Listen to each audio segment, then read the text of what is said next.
விலகாதவர். உம்மை மறந்து வாழ்ந்த போதும் என்னை விட்டு விலகாதவர். அவர் செய்யும் போது கூட காட்டிக் கொடுக்காதவர். உம்மை மறந்து வாழ்ந்த போதும் என்னை விட்டு விலகாதவர்.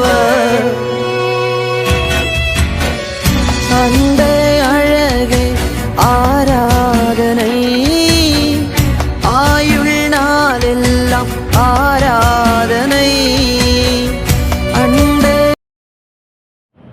தந்தை மகன் தூய ஆவியின் திரியேக ஆசீர்வாதம் நம் அனைவரையும் ஆசீர்வதித்து காப்பதாக. ஆமேன். கிறிஸ்து இயேசுவுக்குள் பிரியமான அன்பு இறை மக்களே, இந்த நாள் பரிசுத்தமான தவசு காலத்தின் முதல் வெள்ளிக்கிழமை. இந்த நாளிலே வெளிப்படுத்தின விசேஷம் 3ஆம் அதிகாரம் 11வது வசனம். சீக்கிரம் வருகின்ற சிருஷ்டிகர் தான் படைத்த சிருஷ்டி எல்லாம் பார்க்கும்படியாக அவர் வருகிறார். அது பலனற்று பயனற்று பக்தியற்று பிரயோஜனமற்று கிடக்கிறதை பார்த்து, இதோ நான் சீக்கிரமாய் வருகிறேன், அவனவனுக்கு தக்க கிரியைகள் என்னோடு கூட வருகிறது என்று சொல்லி 11வது வசனத்திலே சொல்கிறார். இன்றைக்கு கடவுள் வருகிறார் என்றெல்லாம் செய்திகளை நாம் கேள்விப்படும்போது நமக்குள்ளாக நம்பிக்கை இல்லாத தன்மைதான். பாவங்கள் அதிகமாக பெருகி கடவுள் வரப்போகிறார், நான் அதற்குள்ளாக இந்த காரியத்தை செய்து முடிக்கிறேன், இந்த தவறை செய்து முடிக்கிறேன், இந்த பாவத்துக்கு நான் துணை போகிறேன் என்றெல்லாம் இன்றைக்கு போட்டி போட்டு போகின்ற உலகம். இந்த வாழ்க்கையில் சிருஷ்டிகராக உன்னை படைத்த ஆண்டவர் படைப்பின் மகுடமாக படைத்த மனிதனை பார்க்கும்படியாக அவர் வருகிறார். அவனுடைய விசுவாசத்தில் உறுதியாக இருக்கிறானா? இன்றைக்கு நாம் சீக்கிரம் வருகிற சிருஷ்டிகரை காண்பதற்கு விடாமுயற்சியுடன் நம்முடைய விசுவாசத்தை பிடித்து கொள்ள வேண்டும். கிறிஸ்துவின் வருகை சமீபம்.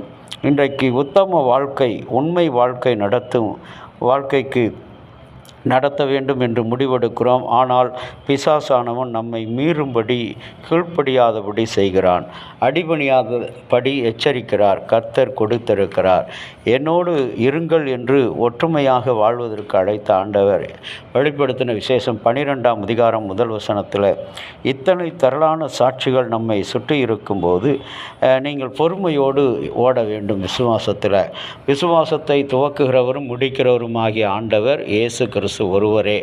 ஆகவே அவருடைய வாழ்க்கையிலே நீங்கள் அவரை பார்ப்பதற்கு சீக்கிரமாய் வருகிறேன் என்று சொன்னவர் இந்த 26ஆம் ஆண்டு இந்த தவசு நாட்களிலே அவர் நம்மோடு கூட வருகிறார். அவரை பார்ப்பதற்கு நாம் நம்பிக்கையோடு தொடர்ந்து இருக்க வேண்டும்.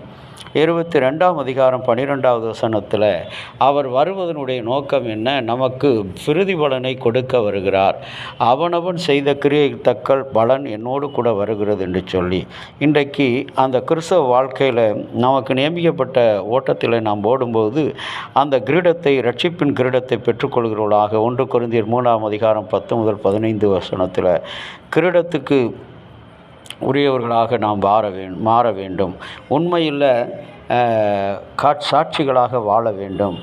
அன்புக்குரிய கடவுளுடைய பிள்ளைகளை, சீக்கிரமாய் வருகின்ற சிருஷ்டிகரை விசுவாசத்தோடு நாம் தொடர்ந்து உறுதியாய் பற்றி கொள்ளும்போது அவருடைய ஜீவ கிரீடம், யாக்கோப்பு 1ஆம் அதிகாரம் 2வது வசனத்தில் ஜீவ கிரீடத்தை அவர் கொடுப்பேன் என்று வாக்களிக்கிறார். வெளிப்படுத்தின விசேஷம் 2:10 பார்க்கும்போது கிறிஸ்தவ வாழ்க்கை விசுவாசத்தினுடைய வெகுமதியாக அந்த கிரீடம் இன்றைக்கு நம்முடைய வாழ்க்கையில் இந்த தவசு நாட்களில் சோகங்கள், துன்பங்கள், சோதனை, பிசாசு, மாமிசம் போன்ற இச்சையடக்கம் இல்லாத வாழ்க்கை நாம் வாழ எத்தனிக்கும் போது, முயற்சிக்கும் போது பிசாசை வெல்லக்கூடிய ஆற்றலை மகிழ்ச்சியின் கிரீடமாக கடவுள் கொடுக்கிறார். 1 தெசலோனிக்கேயர் 2ஆம் அதிகாரம் 19வது வசனத்தின்படி. ஆகவே இன்றைக்கு சாட்சி உள்ள பிள்ளைகளாக நாம் மகிழ்ச்சியின் கிரீடத்தை பெற்றுக்கொள்ள, சீக்கிரமாய் வருகிற சிருஷ்டிகரின் மகிழ்ச்சியின் கிரீடத்தை பெற்றுக்கொள்ளவும், நீதியின் கிரீடத்தை முதலாவது, 3ஆவதாக 2 தீமோத்தேயு 4ஆம் அதிகாரம் 7-8 வசனங்களில் பார்க்கிறோம்.